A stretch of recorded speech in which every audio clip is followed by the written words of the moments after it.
믿음은 전폭적인 순종입니다라는 제목으로 우리 함께 말씀 나누기 원합니다.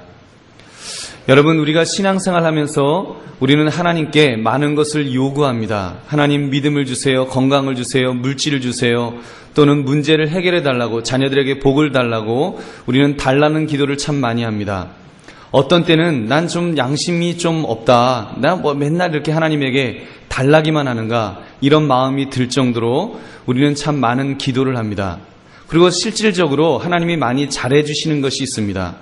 평소에 잘 대해 주시니까 우리는 하나님에게 계속해서 요구하게 되는 것입니다.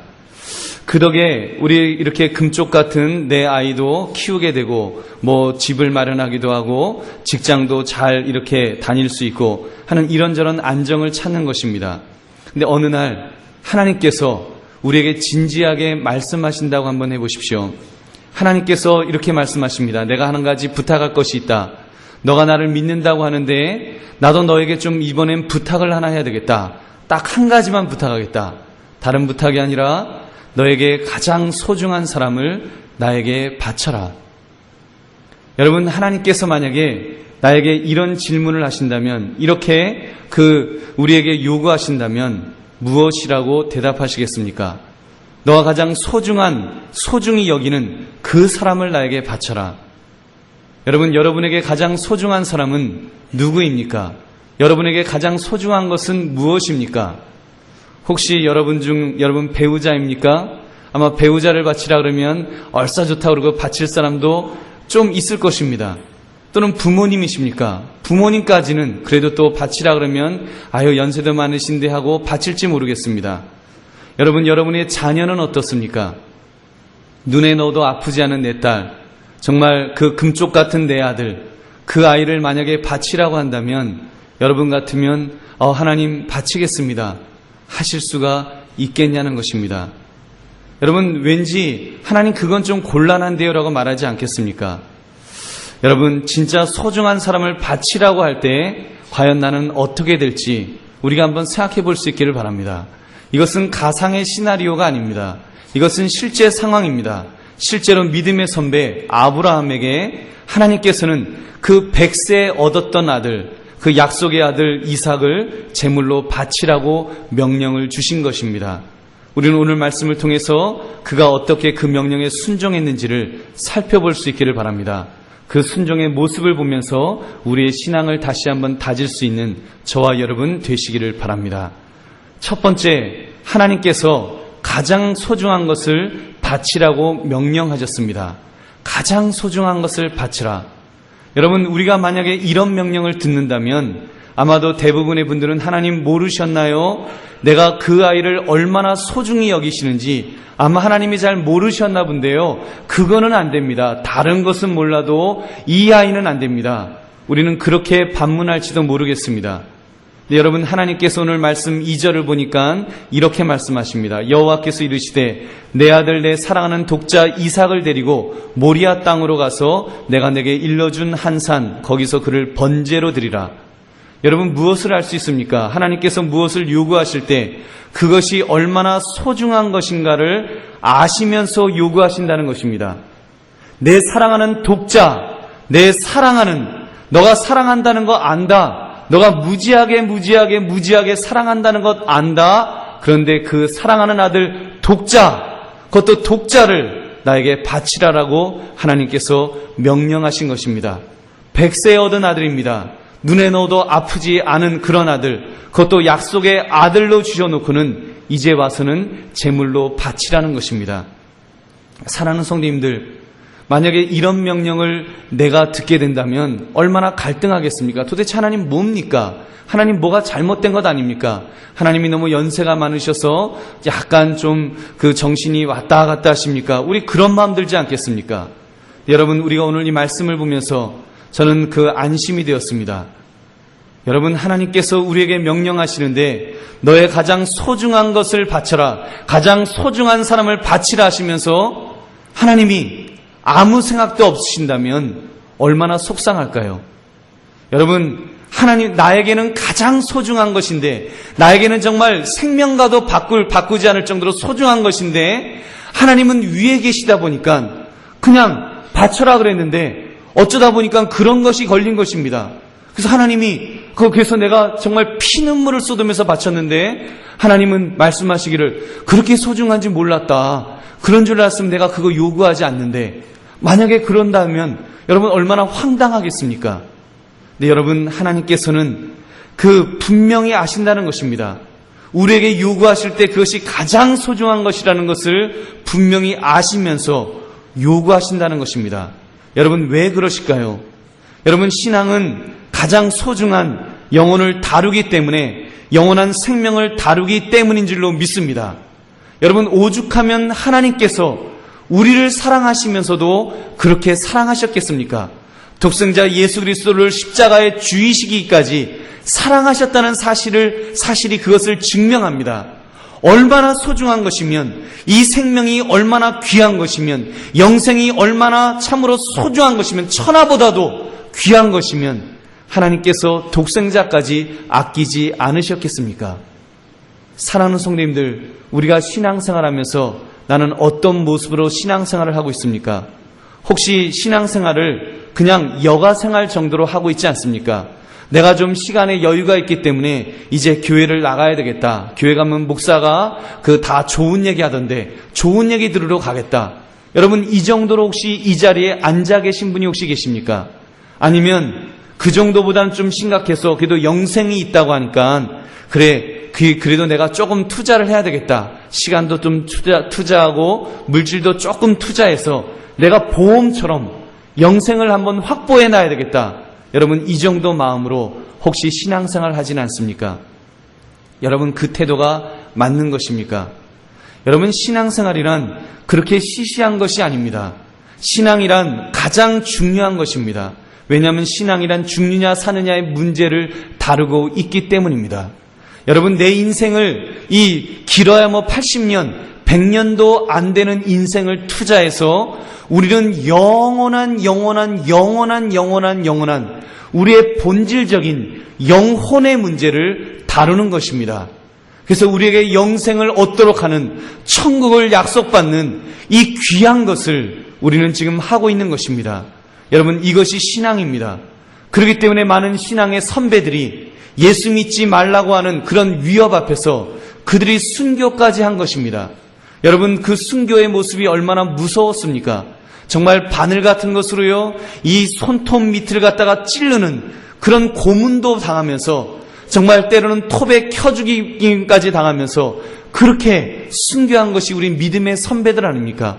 가깝게 불과 몇십 년 전만 해도 여러분 그렇게 순교를 통해서 이렇게 돌아가셨던 우리의 믿음의 선배들이 있지 않습니까? 오늘날도요 지금도 미개한 나라에 가서 그런 부족에 파송된 선교사님들 중에는 지금도 죽임을 당합니다. 여러분 기사가 나오지 않아서지 실제로 지금도 죽는 분들이 우리나라 선교사님들 중에서도 지금도 있습니다. 여러분 우리가 그런 일들이 왜 있습니까? 가장 중요한 영혼의 문제를 다루기 때문인 줄로 믿습니다. 여러분 요즘 말레이시아 우리 단기 선교팀 지금 준비하고 있습니다. 매주일 밤 9시, 10시까지 훈련을 받습니다. 주일 새벽부터 아침부터 나오셔서 밤 9시, 10시까지 훈련을 받는 것입니다. 누가 돈 주기 때문에 하는 것 아닙니다. 그 귀한 마음 가지고 아주 열심히 훈련 받습니다. 왜 그렇습니까? 복음 증거하는 일이기 때문에 지금 훈련 받는데요. 이반족 노래 배우겠다고 말도 안 되는 이상한 나라 말 막 노래 배우고 있고요. 그리고 또 말 배우겠다고 단어 시험도 봅니다. 여러분 지금 이 나이에 단어 시험 본다면 여러분 얼마나 힘들겠습니까? 젊은 학생들도 있고 또 연세 많으신 그런 분들도 있습니다. 그렇게 훈련 받고 있습니다. 안 외워지는데 억지로 막 집어넣고 있습니다. 왜 그렇습니까? 그것이 귀한 사역이기 때문에 비록 단기지만 그러나 하나님의 복음을 증거하는 일이기 때문에 그 일에 애를 쓰는 것입니다. 사랑하는 성도님들 여러분들은 어떻습니까? 여러분에게 하나님께서 무엇을 요구하시고 계십니까?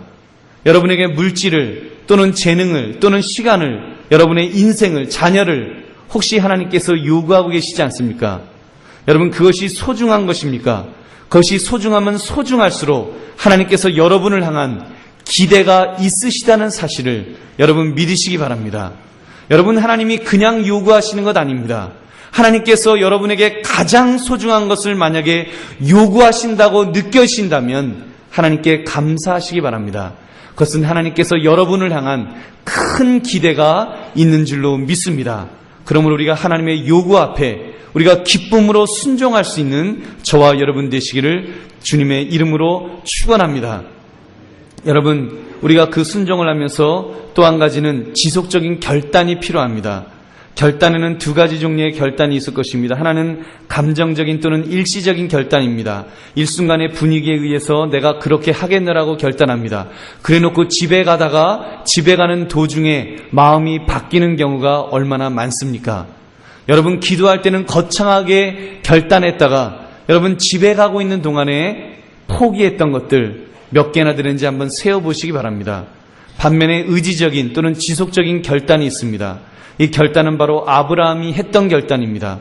하나님께서 이삭을 바치라고 했을 때 아브라함은 결단했습니다. 3절 4절 보니까 그가 아침에 일찍 일어나서 나귀의 안장을 지우고 두 종과 그의 아들 이삭을 데리고 번제에 쓸 나무를 쪼개어 가지고 떠나 하나님이 자기에게 일러주신 곳으로 가더니 제3일에 아브라함이 눈을 들어 그곳을 멀리 바라본지라. 이렇게 첫 부분만 보면 감정적으로 그가 결단한 것처럼 보입니다. 나 4절을 보니까 모리아산까지 갔다고 그랬습니다. 가는 동안 사흘길을 3일 동안 그렇게 갔다는 것입니다. 눈에 넣어도 아프지 않는 아들을 데리고 그 아들의 손을 잡고 그리고 가는 것입니다. 여러분, 결단한 다음에 아들을 바치겠다 결단한 다음에 아이를 데리고 3일 동안 여행길을 가고 있다고 상상해 보십시오. 우리 너무 그런 경험 많이 하지 않습니까? 결단했다가 포기하는 경우. 더군다나 그 포기하는 것이 결단한 것을 쳐다보니까 너무 소중해서 포기하는 경우들이 얼마나 많습니까? 그동안 이런저런 변명거리들을 얼마나 많이 우리는 하고 있습니까?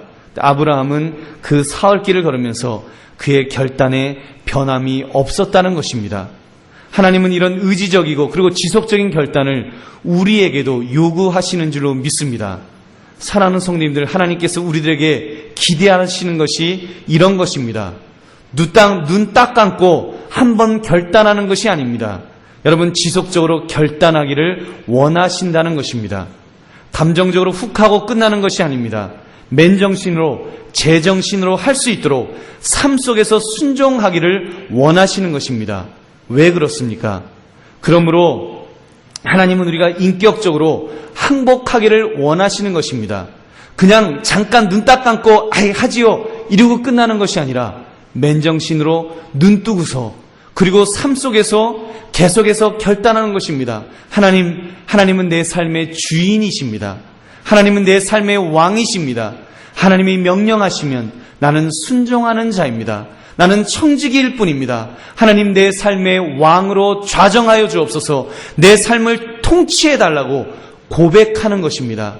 하나님 앞에 내 삶을 드리면서 항복하는 모습으로 우리가 지속적으로 하나님의 명령 앞에 순종하기를 원하시는 것입니다.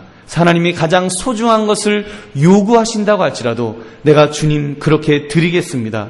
내가 항복합니다.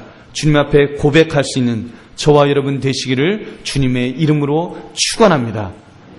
여러분, 두 번째는 그렇다면 아브라함은 어떻게 순종할 수 있었을까요? 어떻게 그런 엄청난 명령 앞에 그는 그렇게 쉽게 순종할 수 있었을까요? 물론 쉽지는 않았을 것입니다. 얼마나 어려웠겠습니까? 그러나 그가 그렇게 결단할 수 있었던 것들, 첫 번째로 보면 그는 즉시 시작했기 때문입니다. 아브라함은 지체하지 않았습니다. 그 명령을 듣고 아침 일찍 일어나서 준비하여 떠났던 것입니다. 여러분, 매도 일찍 맞는 것이 낫다는 말이 있습니다. 맞기 전이 아프지, 맞기 전이 무섭지, 일단 맞기 시작하면 견딜만 합니다. 맞기 전이 정신적으로 더 고통스러운 것입니다. 순종도 마찬가지인 것입니다. 갈등할 때가 괴로운 것입니다. 일단 하겠습니다. 포기하고 나면 그 다음은 좀 쉬울 줄로 믿습니다. 순교하신 분들이 그런 것 같습니다. 여러분, 순교 앞에, 고문 앞에 사람들이 내가 예수님 믿습니다 고백하고 나면 이렇게 고문당하시는 것들은 견디시더라고요. 지금 생각에는 못 견딜 것 같습니다. 어떻게 그 손톱에다가 이렇게 대나무를 끼우면 그거 아파서 어떻게 견딥니까? 우리가요, 결단하기 전에는 무서워서 벌벌 떨 수 있습니다. 그러나 일단 결단하고 나면, 그래서 고문을 당하기 시작하면 하나님께서 힘 주실 줄로 믿습니다. 하나님이 힘 주셨기 때문에 우리 믿음의 선배들이 순교의 자리까지 가신 줄로 믿습니다. 여러분, 그러므로 우리는 어떻게 해야 됩니까? 시키면 우리 이해하고 우리 빨리 시작할 수 있기를 바랍니다. 아이들도 보면 시키면 이해하고 하는 사람이 있는가 하면 어떤 사람은 맞기 전에는 안 하는 사람이 있습니다. 그래서 어떤 자녀는 이쁘게 이해하고 하는데 어떤 아이는 맞고서 눈물 뚝뚝 흘리면서 합니다. 여러분, 누가 더 예쁩니까? 누가 더 복을 많이 받겠습니까? 여러분, 우리 빨리 시작할 수 있기를 바랍니다. 여러분, 따라하시기 바랍니다. 기왕할 거 빨리 하자. 맞기 전에 빨리 하자. 여러분, 믿으십니까? 둘째로 하나님의 그 아브라함은 하나님의 선하심을 믿고 했기 때문입니다. 아브라함이라고 씌웠겠습니까? 아브라함만의 전매 특허였을까요? 그렇지 않습니다. 아브라함이 할 수 있었던 이유는 하나님이 선하시다는 사실을 믿었기 때문입니다. 아브라함은 하나님께서 좋은 것을 준비해 주실 줄 믿었습니다. 그리 아니하실지라도, 혹시 자기가 자기 아이를 정말로 죽여야 된다고 할지라도 다시 살려주실 것을 믿었습니다. 왜냐하면 하나님은 좋으신 하나님이시기 때문입니다. 그에게 100세의 아들을 얻도록 하셨던 하나님이셨습니다. 그는 그의 삶 속에서 그런 체험을 너무 많이 했습니다. 아내 사례를 구해주시고 조카롯을 구해주시고 우물을 파면 물이 나오고 뭐 이런저런 그의 많은 체험 속에서 하나님은 좋은 분이야. 하나님은 나에게 잘해주시는 분이야. 하나님은 나를 복의 근원이 되어주신다라고 분명히 말씀하셨어. 그 믿음이 그에게 있었던 것입니다. 심지어 아브라함은 함께 갔던 종들에게 이렇게 말합니다. 5절에 보니까 이에 아브라함이 종들에게 이르되 너희는 그 나귀와 함께 여기서 기다리라. 내가 아이와 함께 저기 가서 예배하고 우리가 너희에게로 돌아오리라. 여러분, 내가 돌아오리라 그러지 않고 우리가 돌아오리라. 나와 그리고 이삭이 돌아오리라라고 분명하게 이렇게 그는 담대하게 말하였던 것입니다. 세 번째로 실제로 행동으로 옮겼기 때문입니다. 이제 아들 이삭을 제물로 바쳐야 할 시간이 되었습니다. 혹시나 했던 기대, 그의 눈에 준비된 제물은 보이지 않았습니다. 그에게 주어진 선택이란 아들을 실제로 잡아서 제물로 바치는 것이었습니다. 9절을 보니까 이에 아브라함이 그곳에 제단을 쌓고 나무를 버려놓고 그의 아들 이삭을 결박하여 제단 나무 위에 놓았다 그랬습니다. 그리고 실제로 칼을 들어서 아이를 찌르려고 하였습니다. 여러분, 이것이 믿음입니다. 믿음이란 행동으로 옮기는 것입니다. 제단을 쌓고 아이를 묶고 칼을 들어서 찌르려고 하는 것, 여러분, 이것이 믿음인 줄로 믿습니다. 비록 이거 진짜 해야 합니까? 하나님, 이거 나 진짜 죽이는 겁니까? 라는 그런 의심이 들지라도, 이거 내가 이래도 됩니까? 라는 의심이 들지라도 하나님의 명령이기 때문에 칼을 들고 찌르는 것입니다. 여러분, 이것이 행동입니다. 행동하는 믿음입니다. 행동하는 신앙입니다. 여러분, 믿음은 행동으로 옮기는 것입니다. 도저히 인간적인 생각으로 옳지 않은 것 같다 할지라도, 이해할 수 없다고 할지라도 그냥 행동으로 하는 것입니다. 이것이 전폭적인 순종이요 믿음인 줄로 믿습니다. 이렇게 실천할 수 있는 순종의 성도들 되시기를 주님의 이름으로 축원합니다. 아멘 소리가 좀 작습니다. 아마 겁나서 그럴 거예요. 아유, 진짜로 그렇게 아브라함처럼 칼 들고 내 아이 찔르라고요? 상상도 못합니다. 아마 그러실 것입니다. 그러나 여러분, 마지막으로 그렇게 순종하였더니, 여러분, 그러기 때문에 귀한 것입니다. 그러기 때문에 믿음의 조상이라고 말한 것입니다. 여러분, 실천했기 때문에, 하나님 말씀에 순종했기 때문에 그것이 귀하다라고 성경은 말씀하는 것입니다. 그렇게 순종하였더니 아브라함의 중심을 보신 하나님은 엄청난 복을 주셨습니다. 여러분, 하나님은 선하신 하나님이십니까? 악한 하나님이십니까? 여러분, 믿으십니까? 정말 믿으십니까? 여러분, 왜 하나님이 선하셔야 합니까? 만약에 하나님이 선하신 하나님이 아니시라면 아마 우리는 신앙생활을 제대로 못할 것입니다. 우리가 구원받고 할렐루야 소리도 못하는 것입니다. 언제 어느 때 그 악한 하나님은 우리를 죽일 줄 모르기 때문에 여러분, 하나님은요 선하신 하나님이십니다. 하나님은 선하신 하나님이시고 하나님은 완전하신 분이십니다. 불완전한 분이 아니십니다. 이랬다 저랬다 하시는 하나님이 아니시라는 것입니다. 여러분, 그 분명한 하나님, 틀림없는 하나님, 나를 선하게 이끌어 주실 것이라는 확신이 있기만 한다면 그 다음은 우리는 무조건 순종할 수 있는 줄로 믿습니다. 아브라함만 믿음의 조상이 아니라 우리도 믿음의 성도가 될 수 있는 줄로 믿습니다. 무조건적인 순종. 여러분, 이것이 인간과 인간 사이에서는 할 수 없는 것입니다. 뭘 믿고 순종하겠습니까? 그러나 그 순종의 대상이 선하신 하나님이라고 한다면 얼마든지 순종할 수 있는 것입니다. 선하신 하나님, 완전하신 하나님, 전능하신 하나님, 실수가 없으신 하나님. 그러면 그 하나님이 나에게 무엇을 명령하였으면 내 생각에는 조금 불안하지만, 내 생각에는 말도 안 되는 것 같지만, 여러분, 결론은 어떻게 나올까요? 결론은 좋은 결론이 나올까요? 나쁜 결론이 나올까요? 여러분, 하나님이 선하신 하나님이시면, 좋으신 하나님이시면 그 하나님이 어떤 명령을 주신다고 할지라도 좋은 결론일 줄로 믿습니다. 여러분, 그것은 당연한 것입니다. 하나님은 전능하시기 때문에, 완전하시기 때문에, 신실하시기 때문에, 실수가 없으시기 때문에 하나님은 내 생각에는 그것이 부당한 것 같지만 그 명령에 순종하고 나면 엄청난 복이 있을 줄로 믿습니다. 그것이 믿음입니다. 비록 보이지 않는 것 같아도, 여러분, 실상이 없는 것 같아도 믿음으로 나아가는 것, 그게 믿음이지요. 여러분, 그것이 믿음인 줄로 믿습니다. 아브라함이 순종했더니 어떻게 되었습니까? 아들이 피를 철철 흘리면서 죽었습니까? 여러분, 이삭이 막 그 피를 철철 흘리면서 거의 죽어가다가 숨이 깔딱깔딱 하다가 그러다가 살려주셨습니까? 여러분, 아들을 죽인 미치광이 노인이 되었습니까? 광신자가 되었습니까?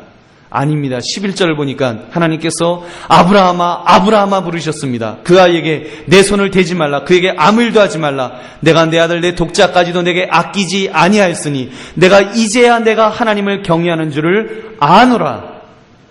이것이 하나님의 마음이셨습니다. 하나님은 아브라함이 아들 이삭을 잔인하게 죽여 제물로 바치기를 원하셨던 것이 아니었습니다. 하나님이 원하셨던 것은 아브라함이 얼마나 하나님을 사랑하시는지를 보시기를 원했던 것입니다. 내가 내 아들 독자까지도 아끼지 아니하였으니 내가 이제야 내가 하나님을 경외하는 줄을 아노라. 하나님은 아브라함의 행동을 보시고는 그의 믿음을 확인하셨던 것입니다. 하나님은 아브라함에게 급하게 부르시고는 순양을 준비되어 있노라고 말씀하였습니다. 아브라함이 눈을 들어 살펴보니까 순양이 이미 준비되어 있었습니다. 한 마리가 이렇게 그 숯불에 걸려 있었습니다. 그는 것을 가져다가 아들을 대신해서 번제로 드릴 수 있었습니다. 얼마나 놀라운 사실입니까? 아브라함이 전폭적인 일로 순종했더니 칼을 들어서 찌르려고 했더니 사실 알고 보니까 그가 얼마나 갈등하는 그 시간 속에 알고 보니까 뒤를 돌아보니까 이미 하나님은 순양을 준비해두고 계셨다는 것입니다. 이미 제물을 준비해두고 계셨다는 것입니다. 아브라함이라고 그렇게 가슴 아프도록 아들을 죽이도록 하시지 않으셨다는 것입니다. 아브라함이 갈등했던 그 시간에 이미 하나님은 순양을 이미 준비해두었습니다. 그 순양이 자랄 수 있도록 만드셨습니다. 그 순양이 자라서 때가 되었을 때 그 숯불에 걸려서 아브라함이 손으로 잡아서 제물로 잡을 수 있도록 이미 준비해 두신 것입니다. 여러분 믿으십니까? 그것이 하나님의 마음인 줄 여러분 믿으시기 바랍니다. 얼마나 놀라운 사실입니까? 하나님은요 그렇게 좋은 것을 준비하시는 하나님이십니다. 그리고는 하나님께서 마음껏 복을 주셨습니다. 17절 18절 보니까 내가 내게 큰 복을 주고 내 씨가 크게 번성하여 하늘의 별과 같고 바닷가의 모래와 같게 하리니 내 씨가 그 대적의 성문을 차지하리라. 또 내 씨로 말미암아 천하 만민이 복을 받으리니 이는 내가 나의 말을 준행하였음이니라. 하나님께서 아브라함에게 복을 약속했습니다. 전에도 복을 주겠다고 말씀하였지만 이제는 이 시점에서는 하나님이 크신 기쁨이 되어 주셨습니다. 내가 내게 큰 복을 주고 큰 복을, 커다란 복을, 어마어마한 복을 주겠느라고 말씀하시는 것입니다. 여러분, 하나님의 기쁨이 그만큼 큰 줄로 믿습니다. 그 밖에 대적의 문을 없게 하신다. 즉 다른 성들을 점령케 해주신다고 약속하였습니다. 심지어 천하만민이 아브라함의 씨로 말미암아 복을 얻게 될 것까지도 약속하신 것입니다. 사랑하는 성도님들, 하나님은 전지하신 분이신데, 전능하신 분이신데 과연 아브라함의 마음을 모르셨을까요? 하나님이 아브라함의 헌신하는 마음을, 그 믿음을 모르셔서 하나님이 그런 잔인한 명령을 하셨을까요? 여러분, 하나님이 그래서 그런 것은 아니라고 믿습니다. 인간이 원죄를 지은 후에 이중적인 속성이 있기 때문에 하나님이 그런 명령을 주신 것이 아닌가 생각해 봅니다. 죄가 인간에게 들어오기 전에는 생각과 행동이 같았습니다. 사랑한다면 꼭 행동으로 옮기지 않아도 사랑하는 것이었습니다. 죄가 인간에게 들어온 이후에는 인간의 마음이 부패되었습니다. 부패한 마음은 때로는 자신조차 속이게 되는 것입니다. 다르게 표현하면 생각 따로 행동 따로 하게 되더라는 것입니다.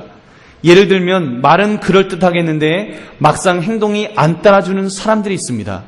어떤 사람은요, 눈물도 흘리는 거 봤습니다. 도박에 빠져서 또는 막 이렇게 그 여색에 빠져가지고 눈물 흘리는 사람도 봤습니다.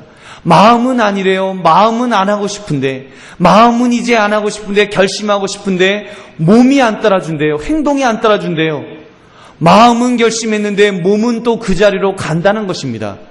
여러분, 그것이 부패한 인간의 모습이라는 것입니다. 베드로의 경우를 보십시오. 예수님이 체포되어 십자가에 죽게 될 것을 알려주셨을 때 베드로가요 담대하게 말했습니다. 주님, 죽을지언정 내가 주님을 따르겠습니다. 웬걸요, 막상 그 상황이 되니까 조그만 여종 앞에서 3번씩이나 부인했습니다. 3번씩이나 나 예수 모른다. 심지어 저주까지 했다 그랬습니다. 여러분, 그렇다면 베드로에게 전혀 믿음이 없다라고 우리가 정죄할 수 있을까요? 그러기에는 그의 신앙 고백이 너무 진지합니다. 그의 신앙 고백이 주는 그리스도시요 살아계신 하나님의 아들이니다라고 고백하는 그의 신앙 고백, 얼마나 진지한 고백입니까? 그런 사람에게 대해서 그래도 점수를 더 준다면 마음 따로 몸 따로 움직이기 때문이라고 생각합니다. 그러므로 하나님은 아브라함으로부터 액션, 행동까지를 요구하신 것입니다. 정말로 칼을 들어서 아들을 제물로 바치려는 순간까지 하나님은 내모신 것입니다. 칼을 들어 휘두르려고 하기 전까지는 아브라함 자신조차도 자기 마음을, 자기 믿음을 확신할 수 없었기 때문입니다.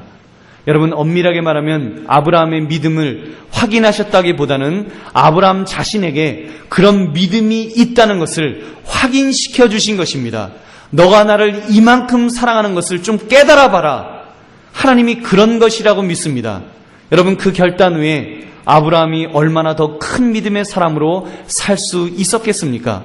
자기의 아들까지도 바치지 않을 정도의 그런 마음 가지고 그는요 웬만한 유혹에는 넘어가지 않았을 것입니다. 그러도 넘어갈 수는 있지만 그가 그런 믿음의 사람으로 있었기 때문에 하나님께서 그에게 더 큰 믿음을 강화시켜 주신 줄로 믿습니다. 그래서 마음과 행동은 그런 의미에서 함께 간다고 할 때 우리도 행동으로 옮길 수 있는, 실천할 수 있는 저와 여러분 되시기를 주님의 이름으로 축원합니다. 말씀을 맺습니다. 여러분, 하나님께서 여러분에게 요구하시는 명령은 무엇입니까? 여러분에게도 아브라함처럼 100세에 낳은 아들, 눈에 넣어도 아프지 않을 그런 아들을 바치라고, 그것도 제물로 바치라고, 인간 제물로 바치라고 그렇게 명령을 하시고 계시는가요?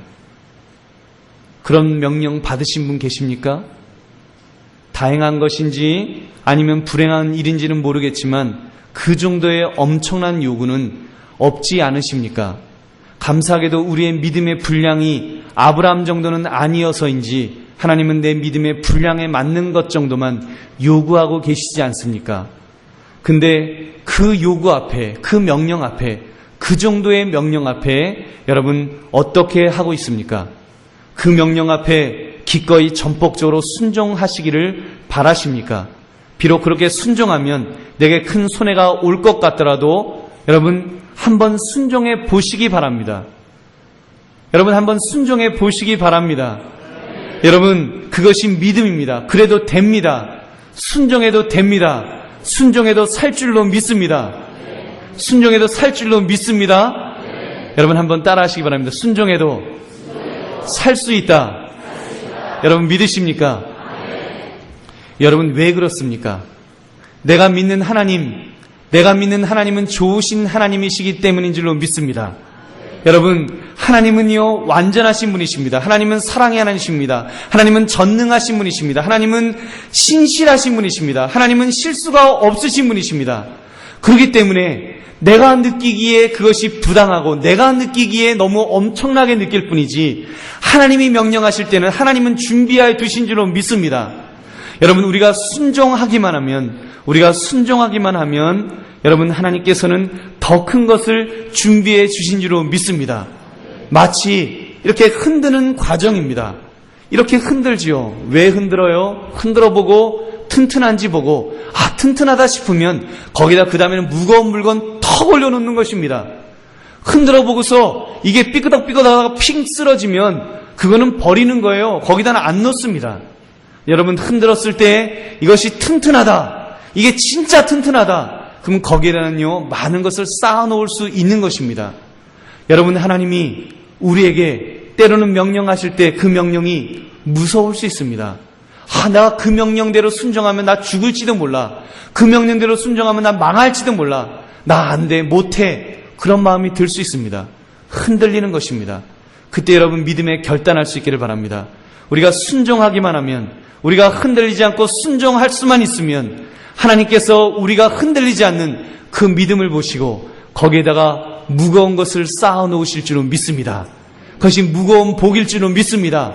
많은 복일 줄로 믿습니다. 너무 무거워서 너무 많아서 그래서 함부로 여러분 아무한테나 복을 못 주시는 것입니다. 괜히 흔들흔들하는 신앙의 사람에게 복 주셨다가 그 사람 그 복 가지고 교만하고 자만해서 오히려 실족하면 어떻게 됩니까? 여러분 하나님은 믿음의 사람에게 더 큰 복을 주실 줄로 믿습니다. 우리가 흔들리지 않고 하나님의 명령 앞에 순종하며 실천하며 나아갈 때 하나님께서 많은 것을 주실 줄로 믿습니다. 사랑하는 성도님들 어떻게 하시겠습니까?